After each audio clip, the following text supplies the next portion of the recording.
I hate to say if you hadn't heard, but I guess that's part of the deal. Maybe you haven't heard. The Dallas Cowboys and their second best offensive player, CeeDee Lamb, have reached a 4-year deal for $136 million. Neither side had a choice. Neither side had a choice. They had to do this. So he will be the second highest paid player at one of the 3 most important positions in the NFL. That is wide receiver. ESPN's Adam Schefter first reported the deal. It's $100 million in guarantees. It's the second largest contract for a non-quarterback in NFL history. That trails only Justin Jefferson's 4-year, $140 million extension he signed with Minnesota in June. I told you all along it had to happen. Why it took so long to end up at the exact place everyone knew this whole thing would end up is that one's on the owner. But either way, CeeDee Lamb had to take a deal, and Jerry Jones had to keep him. That part is not that much of a mystery. And it's not like these guys in the NFL get out of shape. Certainly not him. So it's not that big of a deal. Not playing in preseason games doesn't matter at all. It doesn't matter at all. But the bigger takeaway, the bigger and more interesting part of this, because this is one of those deals where the whole negotiating was just stupid and silly, and it reeked of Jerry Jones' ego, and that's all that was. Because you had to pay him. You're going to get your face kicked in Cleveland in a week and a half if you didn't have him. That said, the bigger, more interesting part of this, and I don't know the answer, keeping one of the 3 or 4 best receivers in the NFL, a guy who led the league in receptions, a guy who was an absolute show-up, go-to-work kind of guy, a guy any team has to, if you have that guy on your roster and your payroll, you can't let him go. Signing him, does that mean that Dak Prescott signs soon? Does that mean that Dak Prescott says, okay, I was out of here if you didn't have that guy? It certainly makes their chances better. But that's the next interesting aspect of this. Because getting Dak Prescott to come back and sign with Dallas for the next 5 years, no matter how much money, he's going to make a bunch of money no matter what. But getting him to come back without the best receiver was going to be impossible. Now that you have this guy, Jerry Jones, and his team, if he can complete a sentence, will be able to say, hey, I got your guy. Come on. You guys can end your careers together. You can play into your 30s and be done with it. You'll be madly rich, and you two guys will be future Hall of Famers. That's the sales pitch you can give. Now, I think their team's probably going to suck either way. But that's the interesting part. Or does Dak Prescott set on the idea that, I don't know, I'm going to go bet on myself after this? Okay. That's not surprising. It's not out of the ordinary. Did he deserve it? That's the marketplace. It's the marketplace. And yes, you had to pay him market value. You had to. He deserved it. It's not debatable. I'm now adding a coach to the other coaches that are on the, I hate to say hot seat. I don't want to do it. Never want to say it. But I'm going to add a coach. I'm now adding a coach to those on the under the most pressure list. This would include obvious college coaches like Billy Napier at Florida, who's dead man walking, probably even Lincoln Riley at USC. They face getting fired. That's what they're looking at. And I don't know if Lincoln Riley gets fired or not. Billy Napier can't help it. He may not make it to November. So this coach is not in any. I'm even getting where I hate to mention him. It's almost like talking about Donald Trump, where people are just triggered and you don't hear anything. But this is unavoidable. This coach is not in any danger of getting fired. They could go winless and he doesn't get fired. But he needs 6 wins or better to save the brand image. You can think that's dramatic or not. I don't think so. He's Deion Sanders. And no, let me say it again. No, he's not getting fired no matter what at Colorado. He's made them a lot of money that they never would have seen before had they not hired a rock star. Okay, so he's not getting fired. It doesn't matter what he does, what he says, how petty, how whiny, or how great or how terrible. None of it matters. He's not going to get fired. No chance, no way. If he wins 6 or more games at Colorado this season, then he will be considered for a bigger and better job, and he'll take it. My prediction. If he doesn't win, if Colorado doesn't win 6 games, and he keeps whining and acting petty and really becoming an absolute crybaby publicly, the brand is tarnished. That has nothing to do with not getting fired. The brand is tarnished. The rock star goodwill starts to run out pretty quickly. Would it be tarnished in such a way? Better question would be, can he tarnish the image? Could he tarnish the image badly enough that it would scare away Florida or USC? And they might think twice about hiring him. They might think 3 times about hiring him. Right now, it would be a no-brainer. He's a rock star. There's no rock stars in the business. The industry is void of rock stars. He moves the needle immediately. The attention is there. Recruiting is there. All the stuff that comes with being a rock star is there immediately. And right now, any one of them would hire him. If he keeps it up, if he keeps acting like an absolute narcissistic crybaby publicly, would it tarnish the image? Yes. Would it tarnish it in such a way that they would think twice before hiring him? I'm going to say, yeah, probably. Yeah. Now, maybe things change over the next month or so. Winning games fixes everything. It really does. Winning fixes everything. They won 4 last year. They won 4. Okay? Settle down. It's pretty bad competition, too. So he's gone from Deion Sanders, the coach, has gone from fun and cool, a lot of fun, really cool, great story. I've even said more than once it's the best thing to happen to college football in at least 25 years. It's interesting. But he's gone from fun and cool to whiny and petty. He's starting to act like Dabo Swinney, Urban Meyer, and Jim Harbaugh, but there's a big difference. Those guys are bullies. Those guys are crybabies. Those guys constantly challenge publicly, but there's a giant difference between those jackasses publicly and Deion Sanders. He hasn't won anything. They've all won a lot. It's a big difference. So this season needs to start soon for Colorado, and he needs to win. He's run out of goodwill. I know a lot of you. I know when I tell you that people are triggered by anything said about Deion Sanders, it's amazing. It really is Trump-like. People have lost all objectivity. I bragged about the brilliant hire of Deion Sanders by Colorado. Colorado needed him much more than he needed Colorado. And he's a breath of fresh air. I still maintain that. There's a lot to like there. It's a breath of fresh air in a boring, stuffy, lame industry. This is a lame coaching industry. But he really is kind of turning into a narcissistic bully, and he's acting like college coaches that I've ripped for years. Doing the exact same thing of coaches that I've ripped for years. Big difference. You can be a jackass and a narcissistic bully when you put trophies in the case, and they're far from it. Far from it. It really is a Donald Trump-like trigger. I mean, I could just read back the YouTube comments. They're always the same.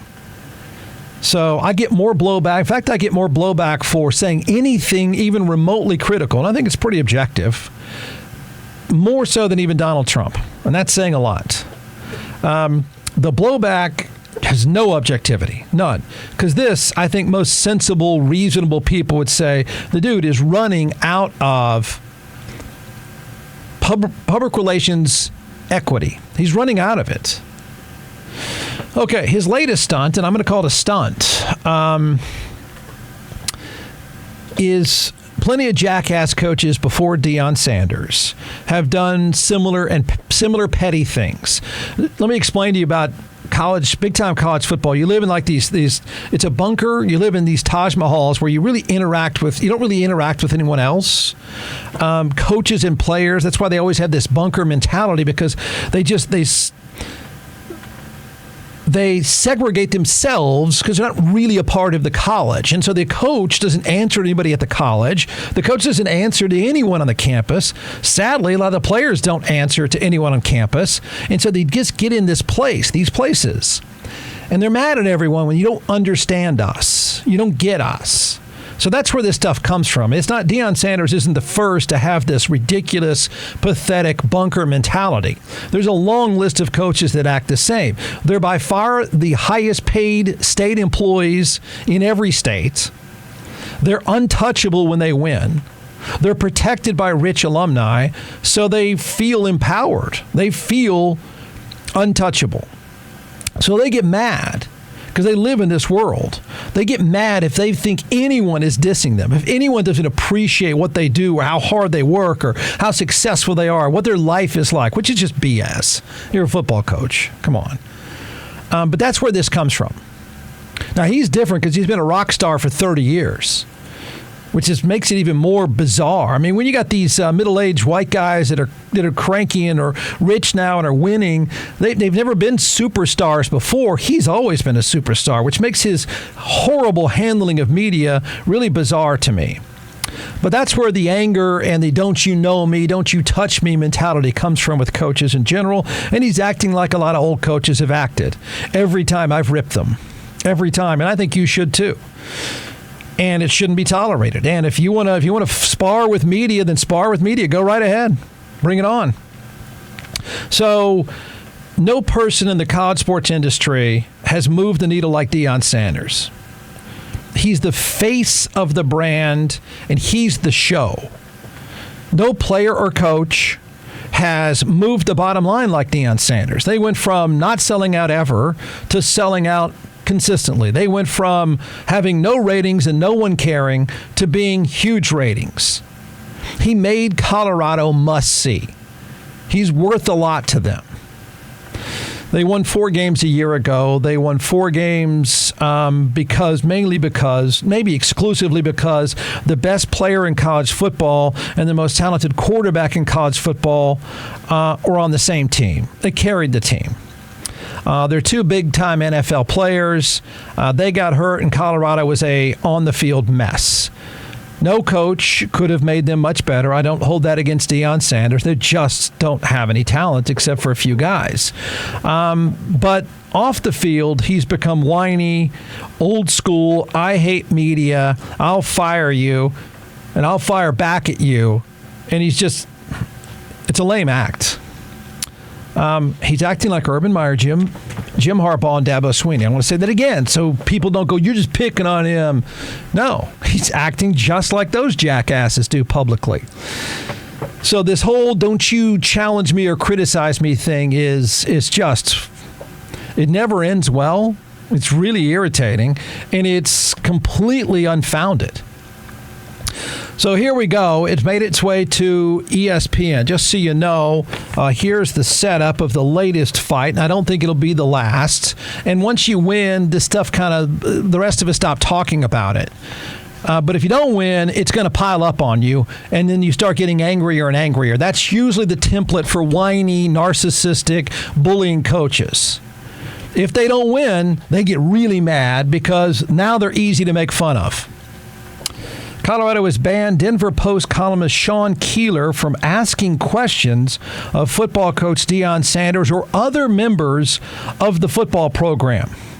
The athletic department released a statement saying this: after a series of sustained personal attacks on the football program, and specifically Coach Prime, the CU athletic department, in conjunction with the football program, has decided not to take questions from Denver Post columnist Sean Keeler at football-related events. Good thing you told everybody you're not going to talk to him. Well played. Really smart on your part. According to the Post, a Colorado Athletic Department media relations staffer. And by the way, on top of all the other bloated things about college football programs, you know what they shouldn't have? This is I'm going to piss everybody off for me. No, this will piss off people in the industry for me saying this. You don't need media relations staff. You got to be kidding me. Set aside time for interviews or don't do interviews, period. It's so typical of the bloated industry. He doesn't need a media relations person. Show up for a news conference once a week. You're the face of the franchise. Done. The columnist called him Deposition Deion, the Bruce Lee of BS, the Deion Kool-Aid, and circus. So what? The decision comes 2 weeks after a news conference in which Sanders accused Keeler of, quote, always being on the attack. What happened to get you like this, he said. No, I'm serious. I want to help because it's not normal, end quote. During the exchange, Keeler asked multiple times if he could ask a football question, and Sanders declined before moving on to a reporter who asked about his birthday plans. Yeah, okay. The reporter before Keeler at the news conference asked Sanders, quote, how important is it for everyone to have Aflac as part of their life? Deion Sanders is a spokesperson for Aflac. In his column after the news conference, Keeler described Sanders as, quote, a confident man who suddenly looked and acted and sounded afraid. Agreed. Sanders has unique language. This is the bad part. Now, this is pathetic. It's pathetic by the school. It's so pathetic. Sanders has unique language in his contract that says he's required to speak only with mutually agreed upon media.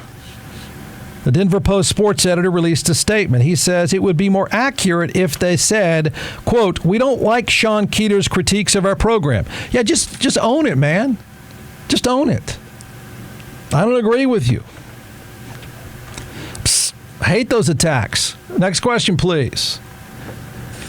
Sanders has a history. Listen to this. This is not new for all the people that are whiny and cry themselves.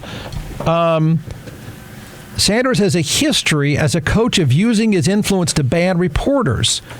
Okay, 2021, at the time he was coach at Jackson State, a Mississippi Clarion-Ledger reporter was barred from covering Jackson State, where Sanders was a coach, a day after the Clarion-Ledger published a story related to a court filing about an incoming recruit who had been charged with assaulting a woman. That's charged. Is it too much to report that a player's charged with a crime? Yeah, see, this you don't see it much anymore, just because I think more modern-day coaches have sort of bought into the Belichick thing, where I'm just going to keep my head down and I'm just not going to say anything, because they don't really know how to handle themselves. So you don't really see as much fighting. Dabo Swinney still does it, but he's a narcissistic crybaby, but he's also in a championship. I know a lot of you think this is cool. It's not going to play well. It's not going to end well. It's going to pile up. And you better win to keep it from piling up. Here goes ESPN as a perfect example. This was a few hours ago this morning. And sure enough, guess what has happened? That Deion has unique language in his contract that says he is required to speak only with, quote, mutually agreed upon media. I happened to be in Colorado while I was on my vacation, so there was a lot of conversation about this. Paul, what was your reaction to it all? Coach Prime is showing he is not ready for prime time, Greeny. I find this whole thing to be disgraceful. Deion may want to talk about love and joy, and that's been the cornerstone of what he seems to be spewing out. But treating reporters like this seems like we're in some autocratic country. This is not America, and the fact that it's in his contract is really even more absurd. But don't forget, he did this at Jackson State. This is a trait of Deion Sanders. He wants to have it his way, and I find him to be a bully and a hypocrite, and quite frankly, as someone who has been a fan of his throughout his entire career, even at Colorado, I am mortified by his actions. Yeah. I'm not going to be quite as dramatic as autocratic. I just settle down a little bit here.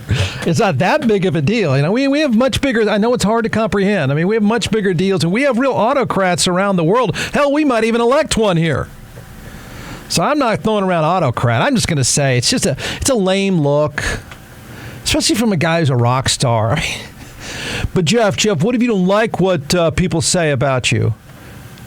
So, that's the answer. So, there.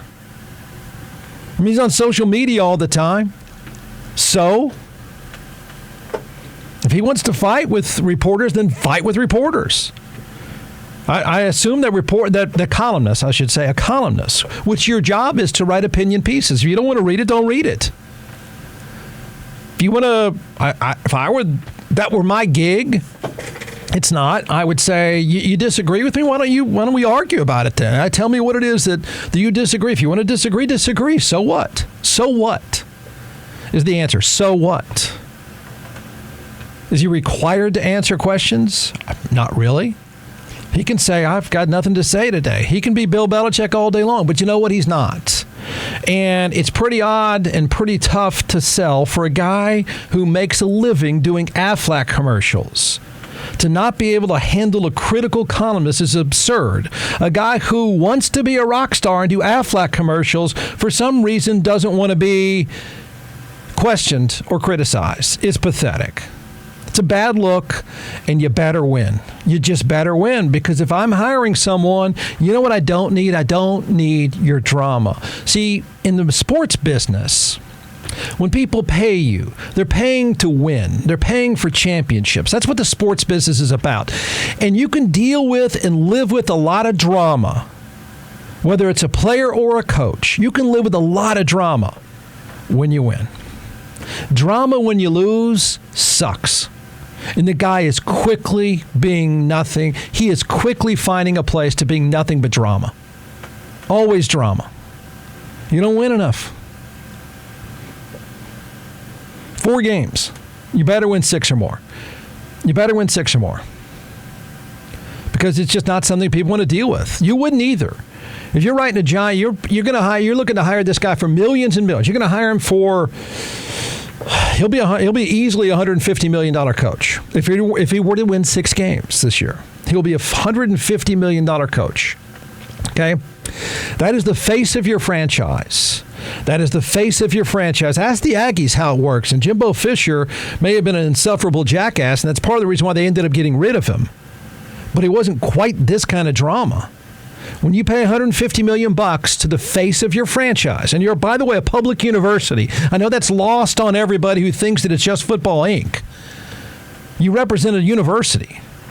Then they can put up with your drama. They can put up with you being an Urban Meyer-like jackass. Notice how that played when he got to the NFL and didn't win. Notice how that worked. So I know what's fun about him, and that stuff is still, we're just losing sight of what was fun about him. We're losing sight of what was cool about him. We're losing sight of those interactions, you know? He's a social media star, and all that's fine. But the whining is insufferable, and losing and whining makes it impossible.